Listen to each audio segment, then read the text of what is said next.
Coming up next on Making Moves, we'll talk with a UNF economics professor to find out just how many jobs the mayor and JTA's Jobs for Jacks plan will actually mean for the First Coast. The initial investment will create probably around 3,900 jobs in the sector that's directly impacted from this. But in the subsequent economic activity that's generated as a result of that initial investment, that will lead to additional jobs. We'll take a look back and show you how one JTA road project changed the course of our city.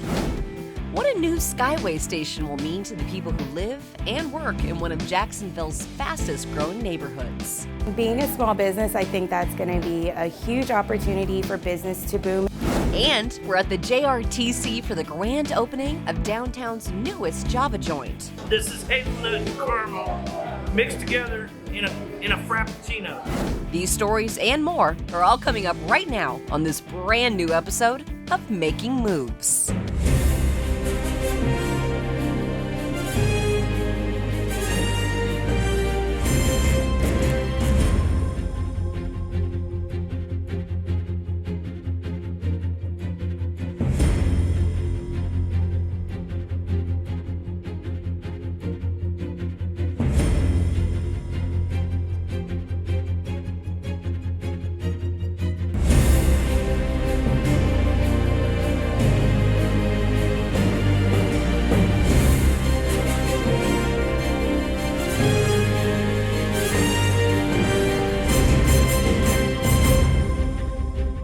Hello and welcome to Making Moves. I'm Bill Milnes. Glad you're with us today. The big news continues to be the proposal by Jacksonville Mayor Lenny Curry and the JTA to use future local option gas tax revenue to rebuild the city's infrastructure, free up monies to make serious inroads on Jacksonville's septic system issues, add a second boat to the St. Johns River ferry service, and convert and expand the Skyway into several key neighborhoods. A key selling point of the nearly $1 billion proposal is job creation. To find out exactly just how many jobs, let's bring in Dr. Albert Lowe, UNF economics professor at the Coggin College of Business. Professor, thanks for joining us today. The mayor is calling this proposal Jobs for Jacks. You've run the numbers. How many jobs are we talking about here? So if we include initial investment and all the subsequent economic activity generated from it, we are looking at a total of 7,640 jobs in terms of person year. I read an online comment that characterized the jobs created as minimum wage. Can you explain how this job creation works? Now, there's typically some sort of trickle-down effect, is there not? Different layers to the jobs these projects would actually produce? Yeah, definitely. There is the trickle-down effect, like you said.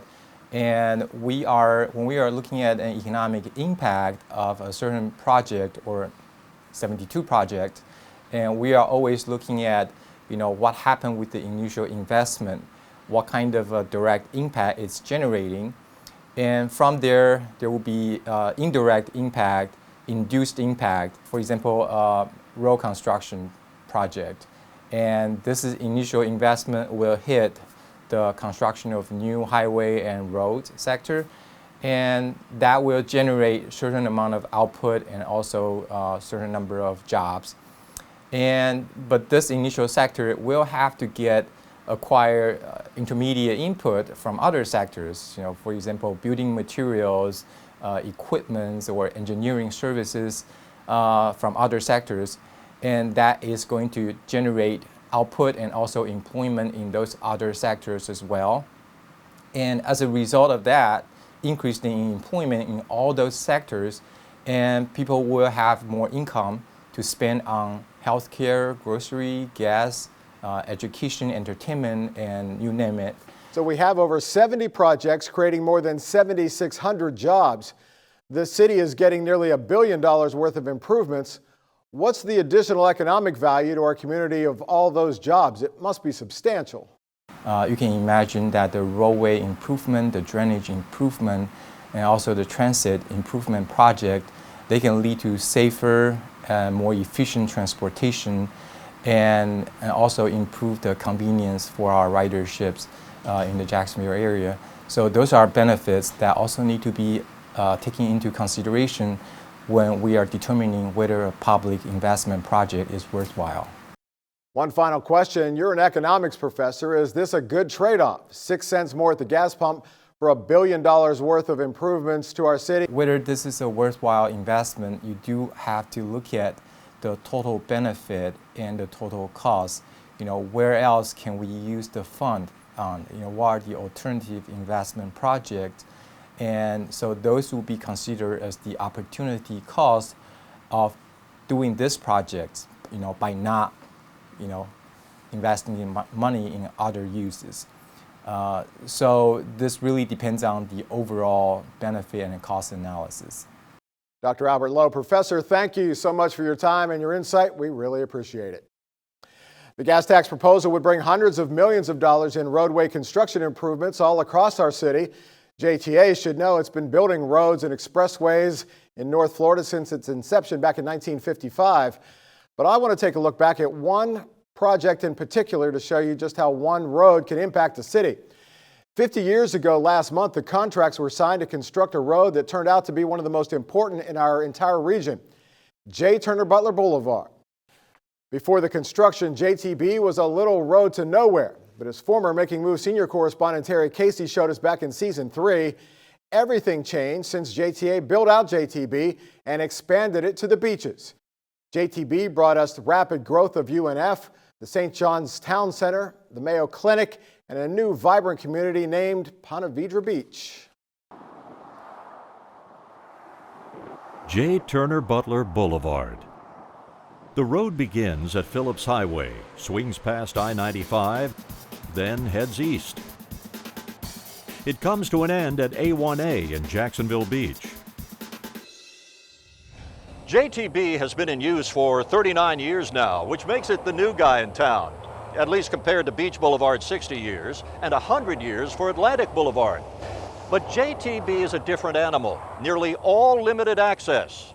No traffic lights, no stop signs. When it was first built, a lot of people did call it a road to nowhere. But some others saw it as a road to economic development. In either case, it looked a lot different then than it does now. I used to drive Butler Boulevard to work. Steve Lindorf heads Jacksonville Beach City Planning and Development. He started crossing JTB 27 years ago, not long after it opened. Once you passed 95 and went through some of the early office buildings at South Point, after that, there was nothing. So it was kind of a pleasant but rather lonely drive into work on back in those days. Oh, I think it was characterized even then as a road to nowhere, and it seemed like it to some extent. Even until you got to A1A, you didn't know that there was civilization in that part of Duval County. Except for UNF, open for 7 years before JTB came along. It took some vision. It had more vision than I would have had at that time to realize that eventually this corridor is going to grow. UNF president and former Jacksonville mayor John Delaney. Florida's a growth state, Jacksonville's a growth city, and the population was going to top 1 million in terms of the metropolitan area. So you had to have this road. It's one of the things that we promote is that we're just, a few seconds off a major interstate. You're a few minutes from the beach, you're a few minutes from the downtown. It's a major advantage to the university. UNF has more than 17,000 students. UNF is essentially the population center of Northeast Florida. They look to increase that number to 25,000 and have plenty of land on which to do it. But what if JTA had never built Butler Boulevard? Well, it would have been impossible to grow as quickly and as substantially as UNF has, absent the JTB corridor. That corridor has become, in a sense, the new heart of Jacksonville. Emily Liska heads the Jacksonville Historical Society. The construction and the development along both sides of that corridor are just amazing. All the major names in Jacksonville development have been associated with development along those corridors.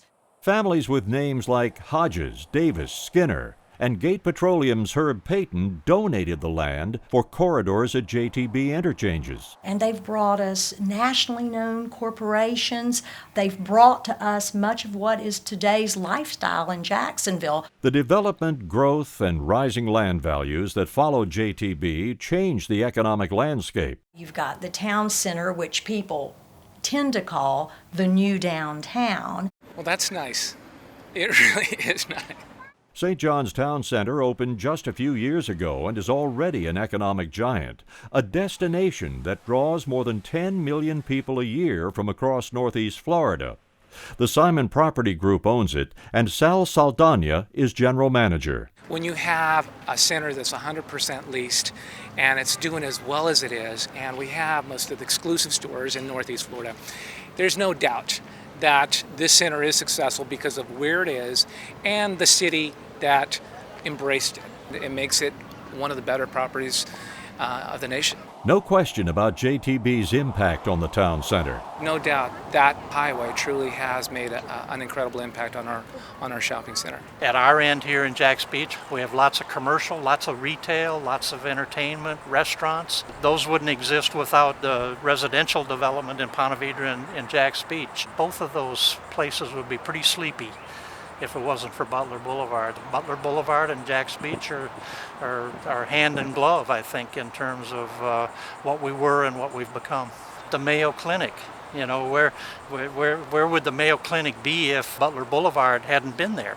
The residential developments on the western end of J. Turner Butler all wouldn't have existed or been possible without J. Turner Butler, or would have been far more expensive. Certainly without Butler Boulevard, I think it's unimaginable for most of us to figure out where the growth that it's brought would be. Perhaps another place, but without Butler Boulevard and no substitute, we would not have the economic engine that we have today that road has brought. On J. Turner Butler Boulevard, Terry Casey for Making Moves. Up next on Making Moves, what a new Skyway station will mean to the people who live and work in one of Jacksonville's fastest growing neighborhoods. I love it. It's a more sustainable way to live. It's another option.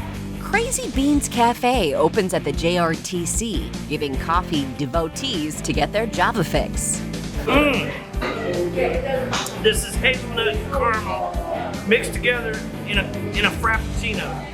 JTA launches a new route in Clay County to help veterans in rural Clay get to the VA clinic. This is going to be the greatest thing in the world for them because I know a lot of them don't drive anymore, and they're actually looking for types of transportation. This is going to be perfect for them.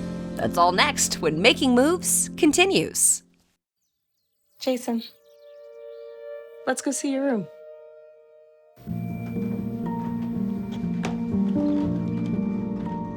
What do you think? We kept it a little spare, so you can decorate it how you like.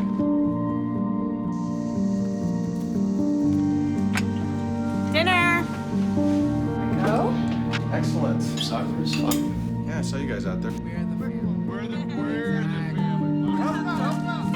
Yeah! Oh, I thought you were on my team. Wait,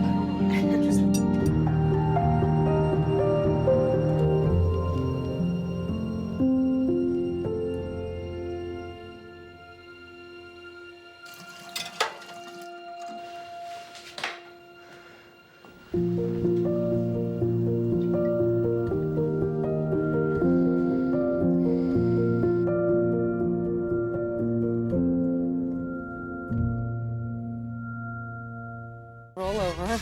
Chance high five. All right. When you adopt a shelter pet, you discover all the things that make them unique. And your mother and...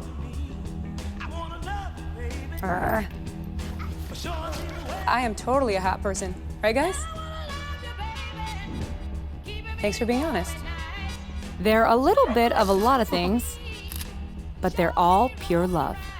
Adopt pure love at theshelterpetproject.org.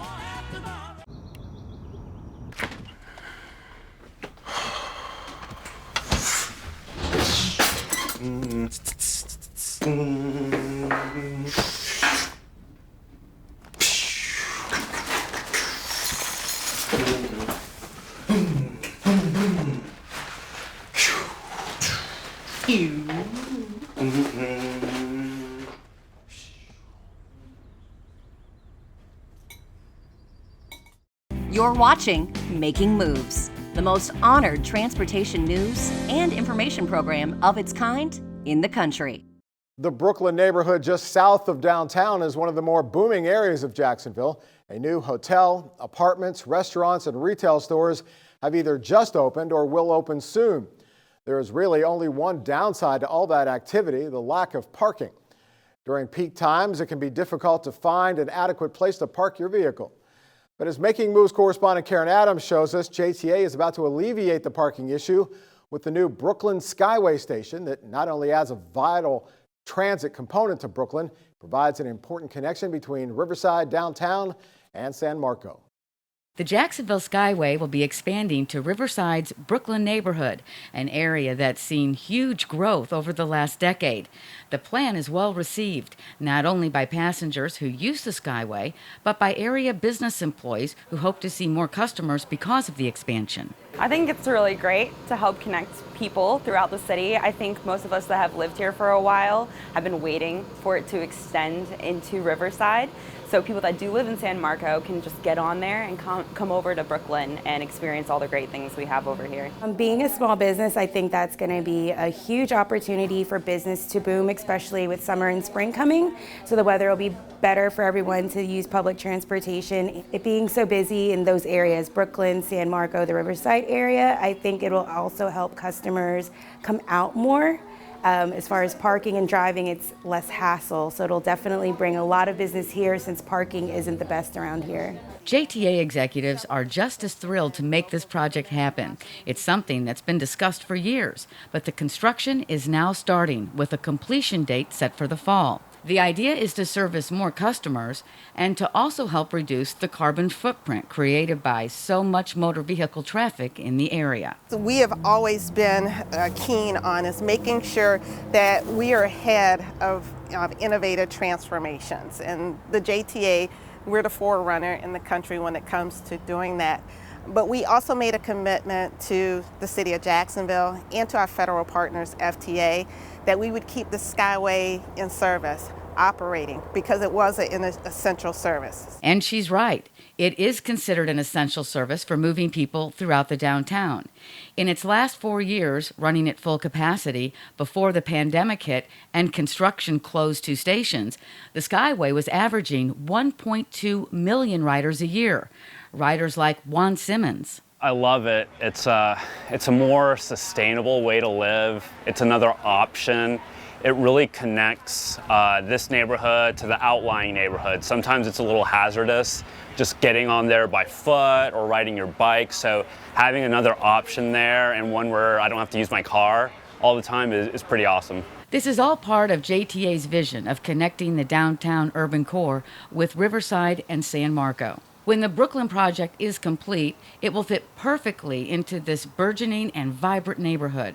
The station will have a park-like feel, be close to several popular restaurants and other businesses, have plenty of customer amenities, and provide easy access for all.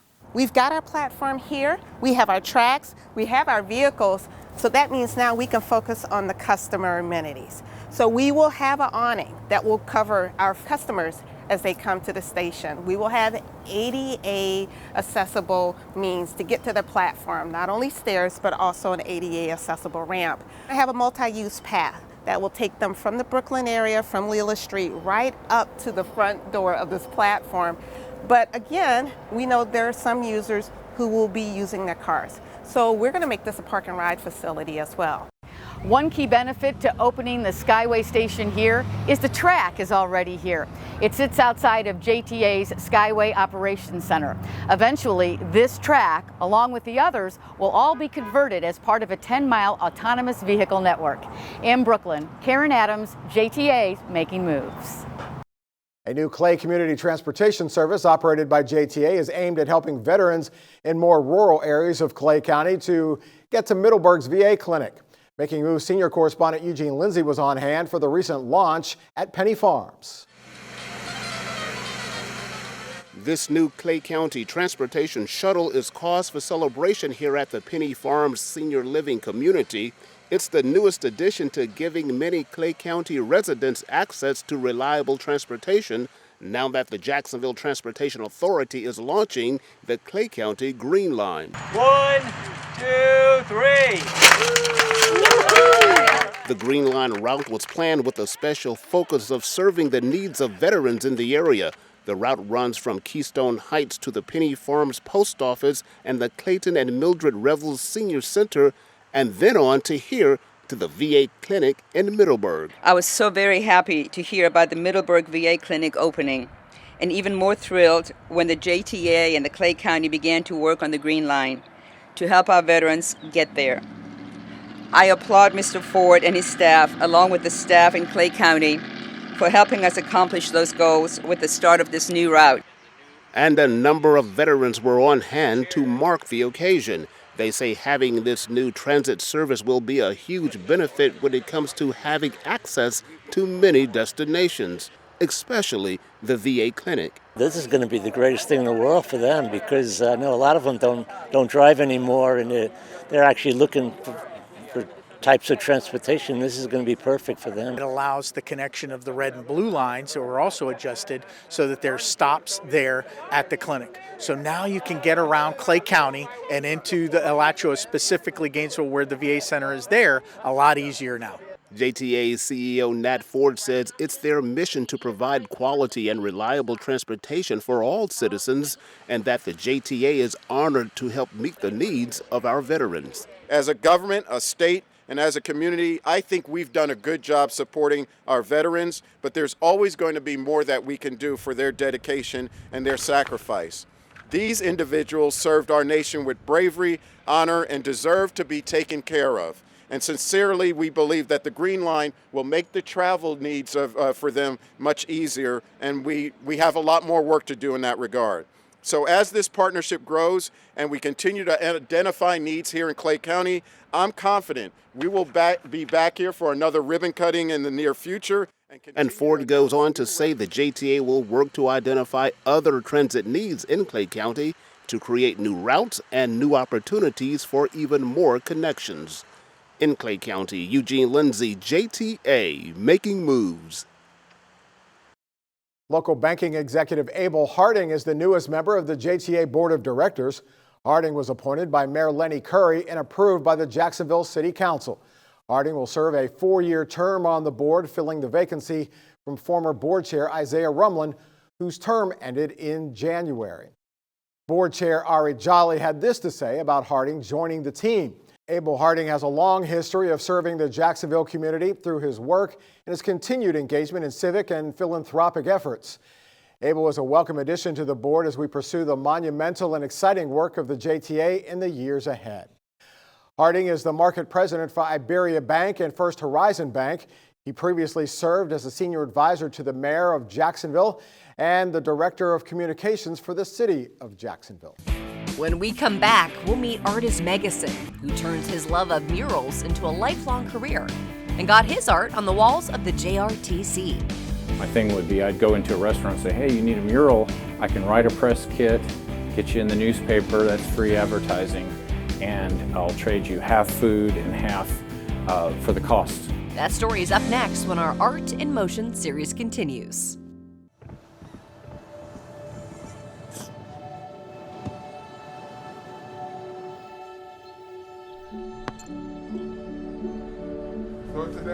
I don't remember how it started.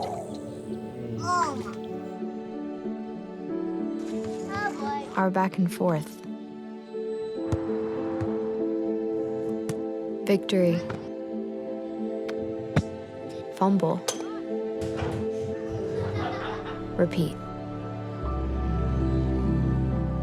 It always came back.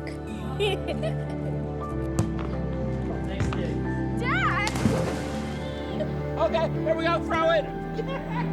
Yeah. You probably don't remember what you told me, That was perfect. but I heard every word. Nice.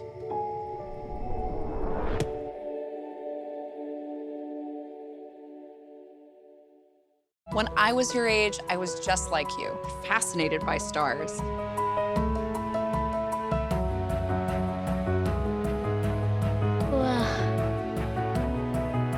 But now I get to search for life in the universe. And who knows, maybe life is looking for us too. So we're like aliens to them? Yeah. Does anyone want to be a scientist now? I do. Awesome. We need more girls in STEM. Maybe we can find aliens. Here are AARP's top tips on caregiver preparedness during coronavirus. Form a caregiving team. Inventory essential supplies and medications. Make a plan to stay connected. Maintain self-care and follow CDC guidelines. Learn more on our website. Time now for part 7 in our Art in Motion series, where we look at some of the amazing artwork on display at the JRTC.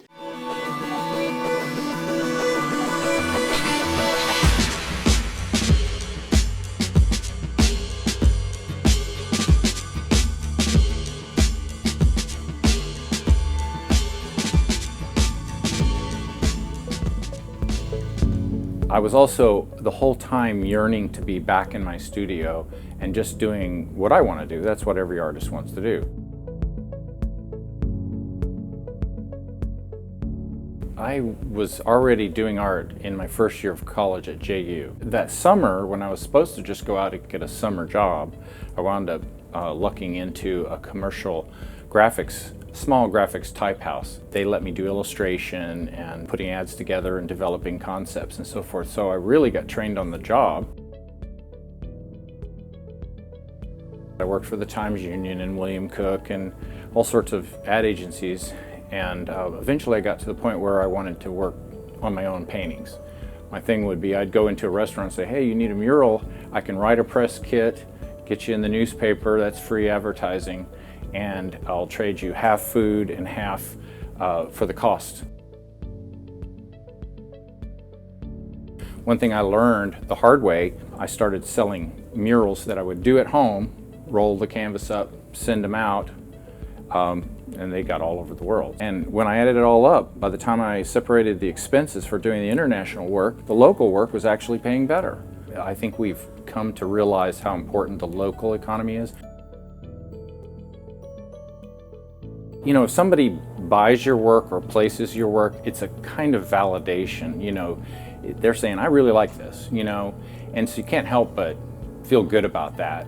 And I like work in public places. One of the reasons I like to do murals is it's art you can walk into. I think that's an important thing. I just have a real fondness for large, you know, inhabitable artwork. I think the more we can get that in our lives, I think the better everything will be.